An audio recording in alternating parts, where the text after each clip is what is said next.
crois toujours que ça arrive aux autres. Jusqu'au jour où le regard d'un frère change. Et qu'on comprend qu'on est en train de le perdre. Il marchait droit, le regard calme et solide. Le genre de bonhomme qu'on n'imagine jamais vide. Toujours debout malgré les coups de la vie. Toujours une bière, une clope, un rire dans la nuit. Il parlait fort, mais avec le cœur honnête. Protecteur pour les siens, respecté dans sa tête. Il disait souvent, touchez jamais à cette merde. En parlant du yaba, de cette pilule qui enterre. Il voyait les zombies traîner dans les ruelles, les yeux brûlés, l'esprit perdu sous les néons artificiels. Et lui continuait sa route, encore lucide, pensant que ce poison ne toucherait jamais son équilibre. Mais maintenant, je vois plus JC, je vois juste un corps qui s'efface, un regard perdu dans le vide, comme une âme qui quitte sa place, tout détruit. Le business, la famille, les rêves, et cette putain de pilule rouge continue doucement son œuvre.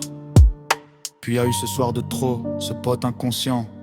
Le genre de type qui détruit des vies en souriant. Et c'est juste une fois, une phrase presque banale, mais certaines secondes deviennent des condamnations finales. Il a sûrement refusé, encore et encore, parce qu'au fond de lui il connaissait déjà le décor. Mais un jour la fatigue, les problèmes ou le doute ont ouvert une porte qu'il a sortie de sa route. Depuis c'est plus pareil, même son rire sonne faux. Son regard traverse les gens sans vraiment voir les mots. Son corps maigrit, pendant que son esprit se fracture, comme si cette merde lui volait peu à peu sa nature. Le yaba ne te rend pas plus fort. Il te vide. Il prend ton âme morceau par morceau,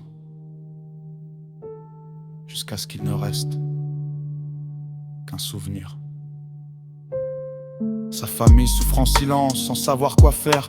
Voir un père sombrer, c'est voir tomber une lumière. Le business s'écroule pendant que les jours se ressemblent. Et même ses proches, parfois ne reconnaissent plus l'homme. Le pire, c'est qu'au début, il croyait contrôler. Comme tous ceux qui disent je peux arrêter. Mais cette saloperie te mange lentement de l'intérieur. Elle transforme les hommes en ruines et les rêves en douleur. Si t'écoutes ce morceau,